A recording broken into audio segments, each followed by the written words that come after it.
ఒకప్పుడు దట్టమైన అడవిలో నిశ్శబ్దంగా జీవించే ఒక అందమైన చిన్న పెట్ట ఉండేది. ఆ పిట్ట రెక్కలు నీటిపై పడే సూర్యకిరణాల మెరుస్తూ ఉండేవి. ఆమె కళ్ళలో అమాయకపు కాంతి మెరిపించేది. ఆమె మనసు చాలా మృదువైనది, ప్రేమతో నిండినది, ఎవరినైనా చూసినా సంతోషంగా పలకరించేది. కాని ఆమెను ప్రత్యేకంగా నిలిపినది ఆమె అందం కాదా. ఆమెకు ఉన్న ఒక విచిత్రమైన అలవాటు. ప్రతి ఉదయం లేచిన వెంటనే చుట్టూ జాగ్రత్తగా చూసేది. ఆ రోజు చూసిన దృశ్యం, గుండెల్లో అనుభవించిన భావం, చెవుల్లో పడిన శబ్దం, ఇవన్నీ ఆమె మరవకుండా గుర్తుంచుకునే ప్రయత్నం చేసేది. కానీ వాటిని గుండెల్లో లేదా తలలో పెట్టుకునే బదులు నేలమీద నుంచి ఒక చిన్న రాయిని తన చిన్న ముక్కుతో తీసుకుని ఆ రాయి మీద తన అనుభవాన్ని గీకి రాసేది. ఎప్పుడో ఆనందకరమైన జ్ఞాపకం, ఎప్పుడో బాధ కలిగించిన సంఘటన, అన్నీ ఆమె రాయి మీద చెక్కిరా ఆసేది. రాసిన తర్వాత ఆ రాయిని జాగ్రత్తగా తన వెనుక మోసుకునే ఒక చిన్న వస్త్ర సంచిలో వేసేది. ఆమెకు ప్రతి క్షణం విలువైనదే. ఆమె తరచూ ఆలోచించేది, సంతోషం మనకు నవ్వు ఇస్తుంది, బాధ మనకు పాఠం చెబుతుంది. రెండూ జీవితంలో ముఖ్యమైనవే, అందుకే ఒక్క జ్ఞాపకము మర్చిపోకూడదు అని. మొదట్లో ఇది చాలా అందంగా అనిపించింది. ఆమె సేకరించిన ప్రతి రాయి ఒక చిన్న కథలాంటిదే. మొదటిసారి తీపి బెర్రీ పండు తిన్న రోజు ఆమె రాయి మీద రాసింది. వానలో తడుస్తూ చల్లటి చినుకులు రెక్కలపై పడిన అనుభూతిని కూడా మరో రాయి మీద రాసింది. ఇంకోసారి ఒక పెట్టెతో గొడవపడి బాధపడిన సంఘటనను కూడా జాగ్రత్తగా చెక్కింది. కాలక్రమేణా ఆమె సంచి నిండిపోతూ వచ్చింది. ఆమె గర్వంగా అనుకుంది, ఇది నా ధనం, నా జీవితంలోని ప్రతి క్షణం సేకరణ. కానీ కొద్ది కొద్దిగా ఆ సంచి బరువు పెరిగింది. ప్రతిరోజు ఆమె ఎగరడానికి ఎక్కువ శ్రమ పడాల్సి వచ్చింది.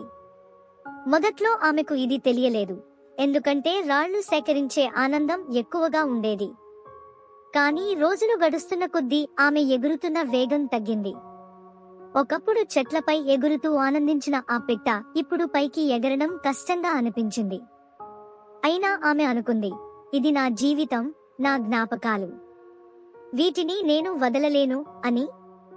ఒక సాయంత్రం ఆమె ఒక కొమ్మపై విశ్రాంతి తీసుకుంటుండగా ఒక జ్ఞానవంతుడైన వృద్ధ సన్యాసి ఆ అడవిలోకి వచ్చాడు. ఆయన ఆ పెట్టె వెనుక సంచి చూసి ప్రేమగా అడిగాడు, ఓ చిన్న పిట్ట, నీ వెనుక ఉన్నది ఏమిటి? పిట్ట గర్వంగా నవ్వుతూ చెప్పింది, ఓ జ్ఞాని, ఇది నా జీవిత సంచి.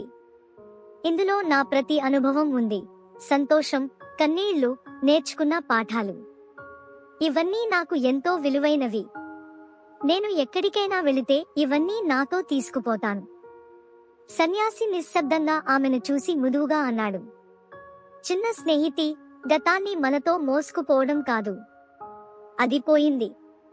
సంతోషమైనా బాధైనా వాటిని మోసుకుపోవడం వల్ల నువ్వు బరువు పెంచుకుంటావు.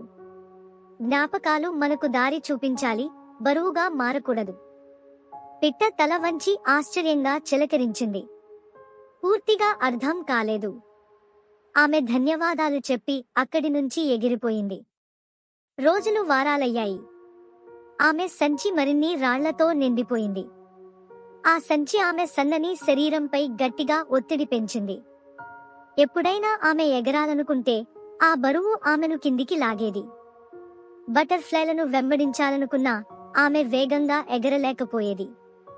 ఇతర పక్షులు ఆకాశంలో ఎత్తుగా విహరిస్తుంటే ఆమె మాత్రం వెనుకబడిపోతూ ఊపిరి పీలుస్తూ ఉండేది.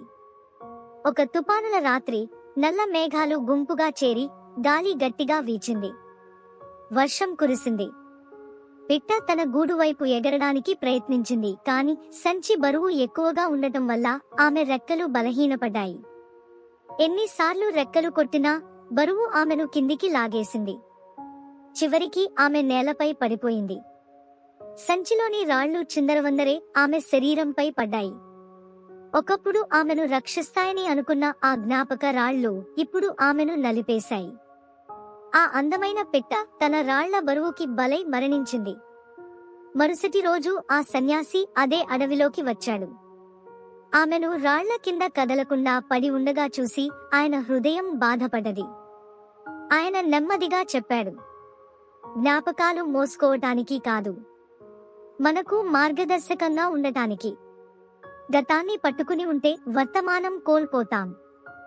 ఆ పిట్ట కథ మనకు లోతైన పాఠం చెబుతుంది. మనం కూడా తరచుగా ప్రతి జ్ఞాపకాన్ని మన హృదయంలో మోసుకుంటూ ఉంటాం. మొదట్లో దాని బరువు అనిపించదు, కాని కాలక్రమేణా ఆ జ్ఞాపకాలు మన జీవితానికి భారంగా మారతాయి. సంతోష జ్ఞాపకాలు కూడా గతం తిరిగి రావాలని కోరికతో మనల్ని బాధిస్తాయి. బాధాకరమైన జ్ఞాపకాలు, పశ్చాత్తాపాలు, భయాలు మనల్ని ముందుకు కదలకుండా ఆపేస్తాయి. కానీ జ్ఞాపకాలు మనను నిర్బంధించటానికి కాదు, మనకు దారి చూపటానికి. మన హృదయంలో గతాన్ని గుట్టుగా వేసుకుంటే ఎగరడం అసాధ్యం అవుతుంది. సన్యాసి మాటల మర్మం ఇదే. జీవితం నిన్నటి బరువును మోసుకోవటానికి కాదు, వదిలేసి ముందుకు సాగటానికి. మనలో ప్రతి ఒక్కరూ పాత బాధలు, వైఫల్యాలు, చేదు మాటలు, పశ్చాత్తాపాల బరువును వదిలేస్తే మనకు మళ్లీ ఎగరడానికి శక్తి వస్తుంది. మన రెక్కలు విప్పి వర్తమానం అనే ఆకాశంలో స్వేచ్ఛగా విహరించగలం. ఇదే నిజమైన ఆనందం.